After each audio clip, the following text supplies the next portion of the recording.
Good morning and welcome to Rising. We've got another great show for you today. It is Monday morning. We're kicking off the week and I'm joined by Lindsay Granger. Nice to see you, Lindsay. I'm so happy to be back, but we got to start with what we always start with. What is on your radar? Yes, big news to get to. Obviously, there is breaking news, in fact, to cover. President Joe Biden has been diagnosed with an aggressive form of prostate cancer. This news is, of course, gutting, and everyone should wish Biden a full recovery. Our thoughts are with him and his family at this time. Now, we will discuss the diagnosis, the world's reaction, and what it means in our next segment. But for right now, I actually want to focus on a different, but possibly quite related news development over the weekend, which was the release of the Robert Hur tapes. Again, this is related. Now, while it is vital to wish President Biden the best, his latest health issue cannot distract us from continuing to scrutinize how his inner circle covered up his cognitive decline, his health problems in the last 2 years of his presidency, or longer. Indeed, this cover-up of former President Biden's cognitive decline has finally been exposed for all the world to see, or rather, to hear. The full 5-hour audio recording of Biden's interview with special counsel Robert Hur was released and obtained by Axios over the weekend. It makes abundantly clear that any elected Democratic official, mainstream media mouthpiece, or Biden administration campaign surrogate who blithely asserted that 2024 Biden was the top of his game, sharp as ever, ready to rumble, whatever, well, they were lying to you. Excerpts from the tapes leave no room for doubt that Biden was incapable of serving another term in office. In fact, it's astonishing that he was not forced to resign the presidency during his final 2 years. Moreover, the Democratic Party deserves the profound mistrust of the American people. What they tried to keep from you, from us, it's shocking. No one, even tangentially associated with the Biden administration, should ever hold office again or work on campaigns again. Every Democratic senator, representative, and talking head who said, "Trust me, Biden's fine, I know," well, last year, they should face a reckoning. If you think I'm being dramatic, just wait until you hear these tapes for yourself. Now, for context, in case anyone's forgotten, special counsel Robert Hur interviewed Biden as part of an investigation into classified documents being wrongly stored in boxes at his home. Biden willingly agreed to answer questions about why he had held on to those documents. The improper storage of classified documents is a criminal matter, though not a unique or a serious one, given that political figures do routinely find themselves keeping these boxes, often by mistake. This was an issue for Donald Trump and Mike Pence as well. Now, the problem is not that Biden kept the documents, it's that he had trouble recalling basic facts and dates during this interview. That was Hur's characterization of their conversation. Hur released a report declining to prosecute Biden because, quote, a jury would likely find Biden to be an elderly man with a poor memory. Remember that? While this description actually acquitted Biden of any crime, the White House was furious about it at the time because it contradicted their narrative that Biden was sharp as a tack and fully capable of running for re-election. Hur's report pointed out that Biden had struggled to recall the exact date of the death of his son, Beau Biden. President Biden rejected that after the report came out. He raged at Hur, saying, "How in the hell dare he raise that?" Hur was attacked by Biden, by Democrats, by many, not all, but some, in the media. Chuck Schumer said Hur was totally wrong. Quote, I talk to President Biden regularly, usually several times in a week. His mental acuity is great, it's fine, it's as good as it's been over the years. Then there was The Atlantic, the magazine. The Atlantic published an article by writer Adam Serwer titled, How Hur Misled the Country on Biden's Memory. Well, someone misled the country. It wasn't Robert Hur. Here's an excerpt from the tapes. And what's happened in the meantime is that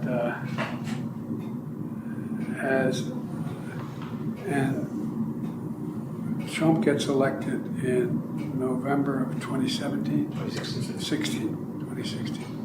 All right. So, what do I have 2017 here? That's when you left office, in January of 2017. Okay. Here's a bit more of that.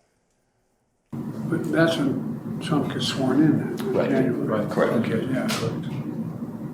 And in 2017, Beau had passed, and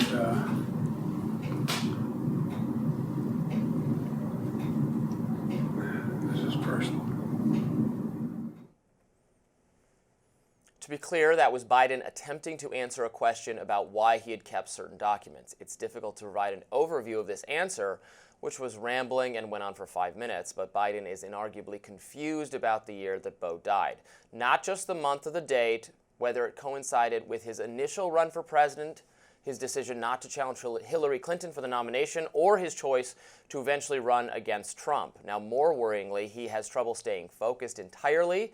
His answers are incoherent. At other points in the conversation, he goes on long tangents that have nothing to do with the matter at hand. Robert Hur patiently, gently tries to steer him back to what matters, classified documents. At various moments, Biden seems to think he's being interviewed by a biographer. He tells stories the way very old people do. One anecdote leads into another, and he gets lost in his train of thought. At this point, even the mainstream media knows that Hur is totally acquitted, and everyone who defended Biden is sunk.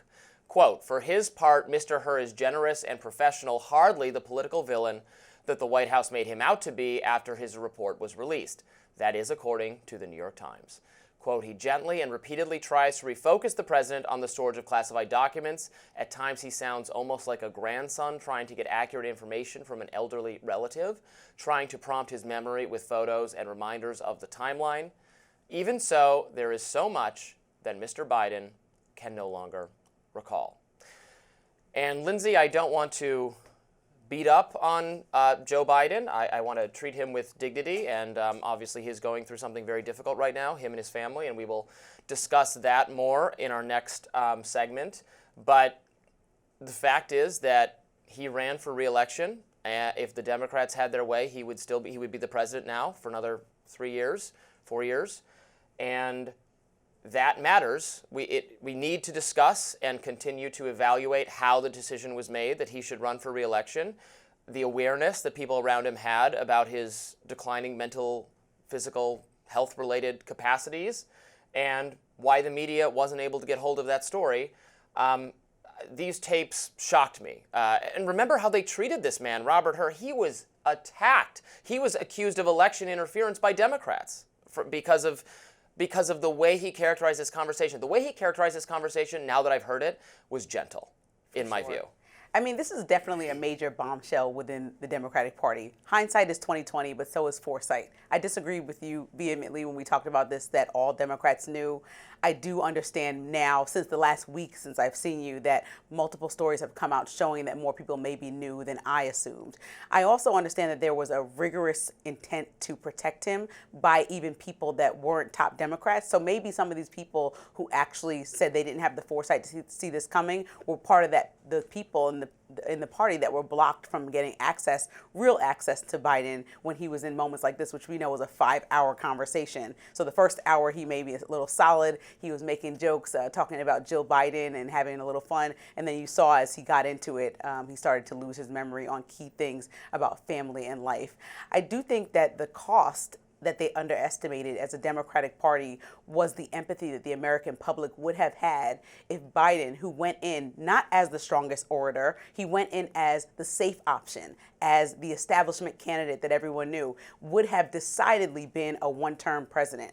If he would have passed that baton intentionally, he would have been looked at as a hero right now. And so I think it was a major miscalculation from the party, and this should be a real reckoning moment for those who did know, to really come to terms with what it looks like to protect the establishment versus answer real questions that the American public had. Because I do think that there were real questions. And honestly, we would be in a health crisis right now if our current president was battling cancer with this unfortunate announcement. And so that adds on top of the fact that he would have been 82 years old. There's a conversation about age and ability. And these are real conversations because separate from politics, we all understand empathy. We all have a grandparent that maybe reminded us of in that conversation. But the Very difference is, this is leading the country. This is someone who makes the major decisions for every potential war we might get in, every dollar that we save or spend. And I think that that is something that everyone has to come to terms with about how this is like an emeritus board seat or something. This is a very important job, running the most important country in a pivotal time in our national security, as important diplomatic ventures have to be engaged with respect to China, the Middle East, Russia, and to have this be the state of the president and then have still expected that it could go on for another 4 years. I think the Democrats, it would behoove them to look for leadership in their party outside the Biden administration, given how bad this was. It's just, I think it strains credulity that more cabinet officials, Kamala Harris, such people didn't know. I would be looking to people like Dean Phillips, who actually stood up and said, I love Joe Biden, I agree with Joe Biden's policies, but I don't think he can be president again. And he was mocked, laughed at, he was spat upon, metaphorically. Yeah. But he got it, and a lot of people didn't. Yeah, it was a miscalculation for sure. We'll talk about it more. Up next, well wishes flooding in for former President Joe Biden from both sides of the aisle.